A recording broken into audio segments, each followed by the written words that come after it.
Quezon City. Oh. Tapos ngayon, ang ginawa ko ngayon, sabi ko, ate, ginawa ko, sabi ko, sige, antayin mo na lang si Malu. Umuwi, ate, para may e-bike ka. Ay, naku po, alas 7 ko pala uuwi yun. Oh. Tapos sabi ko naman kay ate, pag umuwi ka, sabi mo, masakit ang ulo mo, hindi na tayo matuloy. Yun.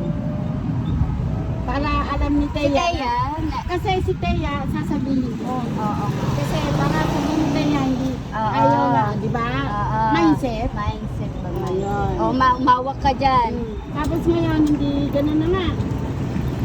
Kasama ko pa nga bago siya makauwi, sabi niya, aalis siya, ay darating siya madaling araw.